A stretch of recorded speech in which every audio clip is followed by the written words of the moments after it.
வணக்கம். பைபிளை முழுவதுமாக வாசிக்கும் நம் லட்சிய பயணத்திற்கு உங்களை அன்புடன் வரவேற்கிறேன். இன்று நாம் விடுதலை பயணத்தில் 9வது அதிகாரத்தை வாசிக்க இருக்கிறோம். இதுவரை நாம் மொத்த நூல்களில் 4.87% நூல்களை வாசித்து முடித்துவிட்டோம். இன்னும் சில நூல்களை முடித்தால் நம் பயணம் வெற்றிகரமாகும். இன்றைய வாசிப்பின் மூலம் அந்த இலக்கை இன்னும் முன்னோக்கி நகர்த்துவோம். வாங்க தொடங்குவோம். கால்நடைகள் சாவு. மீண்டும் ஆண்டவர் மோசேயை நோக்கி பின்வருமாறு கூறினார். நீ பார்வோனிடம் சென்று அவனிடம் சொல், எபிரேயரின் கடவுளாகிய ஆண்டவர் கூறுவது இதுவே, எனக்கு வழிபாடு செலுத்துவதற்காக என் மக்களை போகவிடு. நீ அவர்களை போகவிடாமல் இன்னும் தடை செய்தால் நாட்டிலுள்ள குதிரைகள், கழுதைகள், ஒட்டகங்கள், எருதுகள், ஆடுகள் ஆகிய உன் கால்நடைகள் மேல் கடவுளின் கைவன்மை மிக கொடிய கொள்ளை நோயாக வரப்போகிறது. ஆண்டவரும் இஸ்ரேலரின் கால்நடைகளுக்கும் எகிப்தியரின் கால்நடைகளுக்கும் இடையே வேறுபாடு காட்டுவார். எனவே இஸ்ரேல் மக்களுக்குரியவை அனைத்திலும் எவையுமே மடிந்து போக நாளைய தினமே ஆண்டவர் இதனை இந்நாட்டில் செயல்படுத்தப் போகிறார் என்று ஆண்டவரே ஒரு நேரத்தையும் குறித்து விட்டார். அதன்படி எகிப்தியரின் கால்நடைகளெல்லாம் மடிந்தன. இஸ்ரேல் மக்களின் கால்நடைகளிலோ எதுவும் சாகவில்லை. பார்வோன் ஆளனுப்பி விசாரித்தான். இஸ்ரேலரின் கால்நடைகளில் ஒன்று கூட சாகவில்லை. ஆயினும் பார்வோனின் மனம் கடினப்பட்டது. மக்களை அவன் போகவிடவில்லை. கொப்புளங்கள். மேலும் ஆண்டவர் மோசேயையும் ஆரோனையும் நோக்கி, அடுப்பிலிருந்து சாம்பலை உங்கள் கைகள் நிறைய வாரிக் கொள்ளுங்கள். பார்வோன் முன்னிலையில் மோசே அதனை வானத்தில் தூவட்டும். எகிப்து நாடெங்கும் அது மெல்லிய தூசியாக பரவி மனிதர் மேலும் விலங்குகள் மேலும் கொப்புளங்களாகி வெடித்து புண்ணாகும் என்றார். அவர்களும் அடுப்பிலிருந்து சாம்பலை வாரிக்கொண்டு பார்வோன் முன்னிலையில் சென்று நின்றனர். மோசே வானத்தில் அதனை தூவினார். மனிதர் மேலும் விலங்குகள் மேலும் அது வெடித்து புண்ணாகக்கூடிய கொப்புளங்களாக மாறிற்று. கொப்புளம் தோன்றியதால் மந்திரவாதிகள் மோசேயின் முன் நிற்க இயலவில்லை.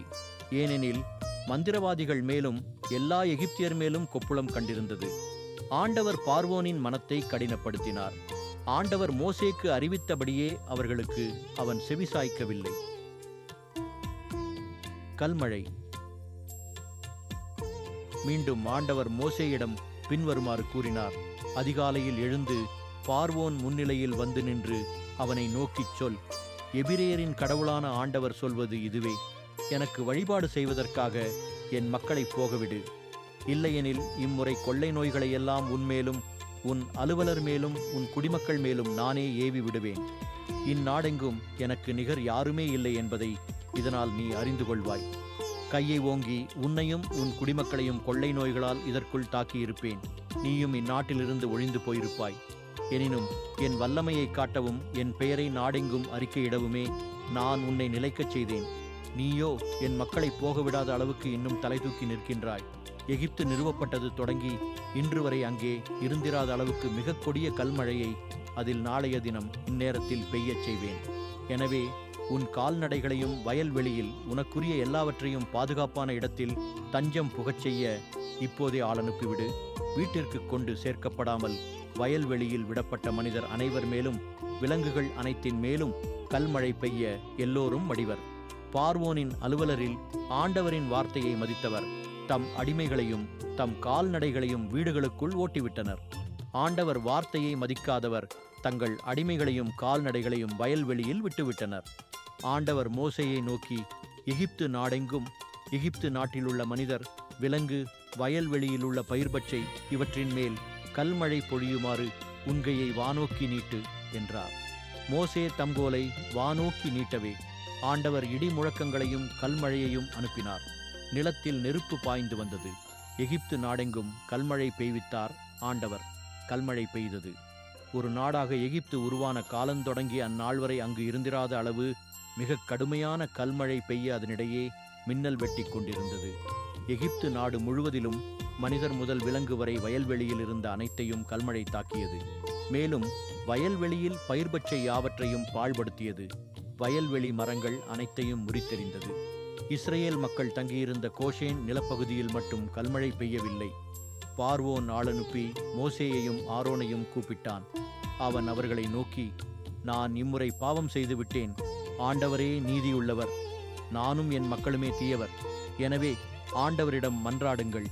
இடிமுழக்கங்களையும் கல்மழையையும் கடவுள் அனுப்பியது போதும். நான் உங்களை போக விடுவேன்.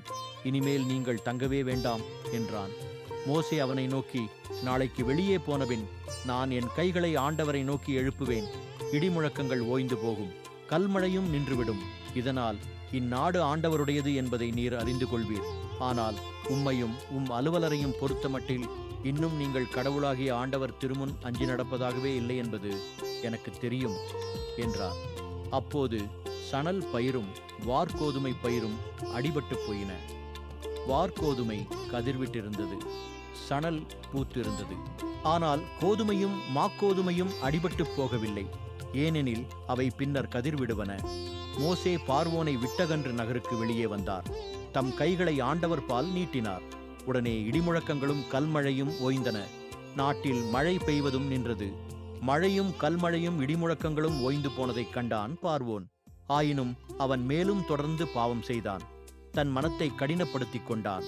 அவனைப் போலவே அவனது அலுவலரும் நடந்து கொண்டனர்.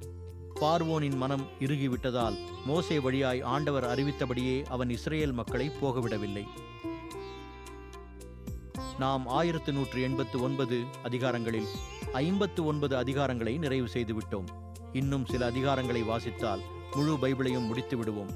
நாளை அடுத்த அதிகாரத்தை பார்க்க சந்திப்போம். நாள்தோறும் இந்த பயணத்தில் நீங்களும் பங்கேற்றால் பைபிளை முழுமையாக வாசித்து முடிப்போம். இது நம் வாழ்க்கையிலும் ஆன்மாவிலும் பெரிய மாற்றத்தை ஏற்படுத்தும். இந்த பயணம் உங்களுக்கு நம்பிக்கையையும் சமாதானத்தையும் கொடுத்தால் இந்த வீடியோவை லைக் செய்யவும் சப்ஸ்கிரைப் செய்யவும் மறக்க வேண்டாம். பகிர்ந்து மற்றவர்களையும் இந்த பயணத்தில் சேருங்கள். நாளை மறக்காமல் வாருங்கள்.